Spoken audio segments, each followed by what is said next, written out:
नमस्कार दोस्तों, कहानियों की साहित्यिक सीरीज़ में आपका पुनः स्वागत है। अभी तक हमने आपको सुनाई है उषा प्रियंवदा जी की लिखी हुई कहानी वापसी, और इसका संक्षिप्त रूप भी सारांश के रूप में भी एक वीडियो मैंने बनाया है। एक संपूर्ण वीडियो कहानी पाठ का मैंने बनाया है। यदि आपने अभी तक नहीं देखा है तो डिस्क्रिप्शन में आपको वीडियो की लिंक मिल जाएगी, आप जाकर संपूर्ण वीडियो देख सकते हैं।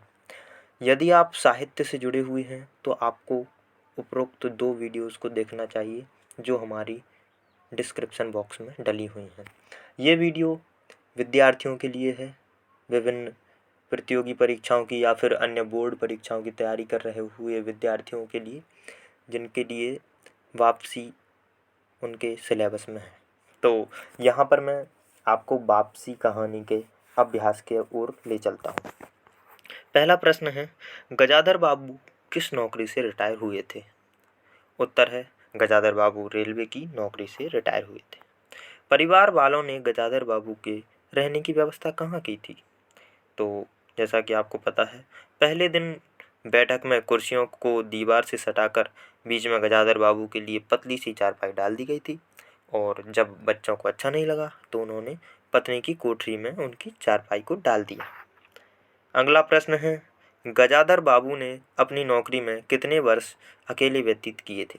तो जाहिर सी बात है, गजाधर बाबू बाहर रहते थे, पोस्ट मास्टर की नौकरी करते थे, स्टेशन मास्टर की। तो गजाधर बाबू अपनी नौकरी में अपने परिवार की बेहतरी तथा बच्चों की उच्च शिक्षा की आस में परिवार से दूर रेलवे क्वार्टर में 35 वर्षों तक रहे। अगला प्रश्न है कि गजाधर बाबू के लिए मधुर संगीत क्या था? जब गजाधर बाबू स्टेशन पर रहते थे तो रेल के पहियों की खटखट की आवाज़ गजाधर बाबू को किसी उच्च कोटि के संगीत की तरह लगती थी। अगला प्रश्न है कि गजाधर बाबू के स्वभाव की 2 विशेषताएं बतलाइए।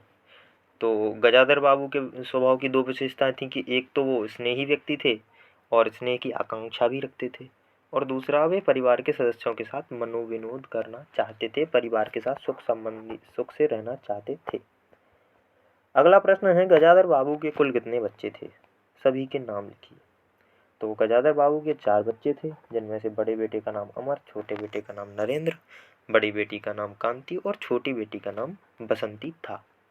यहाँ पर हमारे लघु उत्तरीय प्रश्न समाप्त होते हैं, अति लघु उत्तरीय प्रश्न। अब लघु उत्तरीय प्रश्न यहाँ पर दिए हुए हैं, साथ ही साथ दीर्घ उत्तरीय प्रश्न भी दिए हुए हैं। आपके सारे के सारे प्रश्न अभ्यास भी यहाँ पर दिया हुआ है, आपकी व्याकरण का अभ्यास भी यहाँ पर दिया हुआ है, और दीर्घ उत्तरीय प्रश्नों के साथ साथ कठिन शब्दों को भी यहाँ पर दिया हुआ है। तो यदि आपको इन सबको पढ़ना है तो आप वीडियो को पॉज करके पढ़ सकते हैं, और यदि पॉज करके पढ़ना संभव नहीं है तो मैंने डिस्क्रिप्शन में इसकी लिंक दे रखी है, जहाँ से आप सीधा इसके PDF पर पहुँच सकते हैं और प्रश्नोत्तरी का लाभ ले सकते हैं। आपके पेपर की तैयारी कर सकते हैं। मैं आपको बता दूं कि ये जो चैनल है ये आपको ऐसी ही एजुकेशनल और साहित्यिक वीडियोस प्रदान करता रहेगा, तो इसको लाइक शेयर करें ज़रूर और सब्सक्राइब करें, आगे भी आपको ऐसी ही वीडियोस मिलती रहेंगी। तो यहाँ पर हमारी वापसी कहानी का अभ्यास समाप्त होता है। बाकी अभ्यास के लिए मैंने आपको बताया है, डिस्क्रिप्शन में लिंक मिलेगी, जहाँ आप टेलीग्राम चैनल पर ज्वाइन होकर सीधा कहानी को खोज सकते हैं। इस कहानी के सारे प्रश्नों को PDF रूप में मैंने वहाँ पर डाला हुआ है। धन्यवाद।